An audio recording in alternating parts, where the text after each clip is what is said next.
Easier MPSC चॅनलला subscribe केले नसेल तर लगेच सबस्क्राईब करा आणि बेल आयकॉनला प्रेस करायचे विसरू नका. English grammar bye Wren and Martin. Wren आणि मार्टिन यांनी लिहिलेली बुक आपण मराठीतून शिकत आहोत. आजचा आपला टॉपिक आहे काइंड्स ऑफ प्रेपोजिशन. सर्वात पहिले simple preposition. At, by, for, from, in, of, on, out, through, till, to, up, with. They are simple preposition. आता आपण इथे नावावरूनच बघू शकतो. सिम्पल प्रेपोजिशन म्हणजे साधे सरळ एक वर्डमध्ये असलेले जे असतील ते सिम्पल प्रेपोजिशन, जसे की ॲट, बाय, थ्रू, टिल हे आपण बघितले. आता उदाहरण बघूया. ही लिव्ज इन पुणे. या सेंटेन्समध्ये इन हे आपले सिम्पल प्रेपोजिशन झाले. नेक्स्ट उदाहरण, Umesh is at the top of his class. या सेंटेन्समध्ये ॲट हे आपले प्रेपोजिशन झाले जे की सिम्पल प्रेपोजिशन आहे. आपण इथे बघितलं की सिम्पल प्रेपोजिशनमध्ये कुठलाही सफिक्स किंवा प्रेफिक्स नाही. एक सिम्पल वर्ड आहे जो की सिम्पल प्रेपोजिशन आहे, त्यामुळे आपल्याला समजायला सोपे जाते. नेक्स्ट आपण बघूया compound preposition. Compound prepositions which are generally form by prefixing a preposition to a noun, adjective or adverb. म्हणजेच कंपाऊंड प्रेपोजिशन हे नाउन, ॲडजेक्टिव्ह आणि ॲडवर्ब सोबत जॉईन होऊन एक पूर्ण कंपाऊंड प्रेपोजिशन फॉर्म करता. तर हे कसं ते आपण उदाहरणावरून बघूया. You are invited along with your family. आता आपण इथे बघू शकतो की अलॉंग हे एक ॲडवर्ब आहे आणि त्याला जोडून आपण विथचा वापर केला आहे जे की आपले सिम्पल प्रेपोजिशन आहे. त्यामुळे अलॉंग विथ हे एक कंपाऊंड प्रेपोजिशन झाले, ज्यामध्ये ॲडवर्बसोबत आपण एक सिम्पल प्रेपोजिशन म्हणजेच विथचा वापर केलेला आहे. त्यामुळे you are invited along with your family या सेंटेन्समध्ये आपण बघू शकतो अलॉंग विथ हे एक कंपाऊंड प्रेपोजिशन झाले. नेक्स्ट उदाहरण आपण बघूया. She had stood first according to result. यामध्ये देखील अकॉर्डिंग हे एक ॲडवर्ब आहे, त्याला जोडून त्यालाच जोडून टूचा वापर केलेला आहे.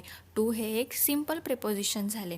त्यामुळे he had stood first according to result यामध्ये ॲडवर्ब आणि एक प्रेपोजिशन मिळून कंपाऊंड प्रेपोजिशन फॉर्म केलेले आहे. नेक्स्ट बघूया फ्रेज प्रेपोजिशन्स.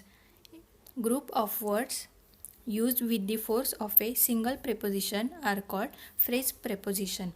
तर फ्रेज प्रेपोजिशन म्हणजे काय, तर ग्रुप्स ऑफ वर्ड्स म्हणजेच शब्दांचा समूह, त्यामध्ये दोन किंवा दोनपेक्षा अधिक शब्द असतील, वर्ड्स असतील, त्यांना आपण ॲज ए सिंगल प्रेपोजिशन म्हणून कन्सिडर करतो, तेव्हा त्यांना फ्रेज प्रेपोजिशन असे म्हणतात. फ्रेज यावरूनच आपल्याला समजू शकते की त्याच्यामध्ये दोन किंवा जास्त वर्ड्स असू शकतात. आता उदाहरण, in case of, in place of, along with. आता आपण इथे बघूया इन प्लेस ऑफ. इथे आपण इन्स्टेड हा वर्ड यूज करू शकतो, परंतु त्यांनी इथे इन प्लेस ऑफ यूज केलेला आहे जे की फ्रेज प्रेपोजिशन आहे. यामध्ये आपण बघू शकता 3 वर्ड्सचा वापर केला आहे आणि 3 वर्ड्स हे ॲज ए सिंगल प्रेपोजिशन म्हणून कन्सिडर केलेले आहे. आता आपण उदाहरण बघूया. In course of time he saw his mistake. इथे इन कोर्स ऑफ हे आपले फ्रेज प्रेपोजिशन झाले, त्यामध्ये 3 वर्ड्सचा वापर केलेला आहे. हे आपण बघू शकतात. इन कोर्स ऑफ त्याला आपण as a single preposition consider केलेले आहे. नेक्स्ट उदाहरण, he died fighting on behalf of his country. यामध्ये आपण he died fighting for his country असे देखील म्हणू शकलो असतो, पण आपण फॉरच्या ऐवजी आपण इथे ऑन बिहाफ ऑफ या फ्रेज प्रेपोजिशनचा वापर केलेला आहे. इथे देखील आपण बघू शकतात की 3 वर्ड्स मिळून एक प्रेपोजिशन बनले आहे, म्हणजेच 3 वर्ड्सला आपण एक सिंगल प्रेपोजिशन कन्सिडर केलेले आहे. Point number 1, A preposition may have 2 or more object. म्हणजेच सेंटेन्समध्ये वाक्यामध्ये एक प्रेपोजिशन असेल, त्यानंतर 2 किंवा जास्त ऑब्जेक्ट असू शकतात. उदाहरण बघूया. The road runs over hill and plain.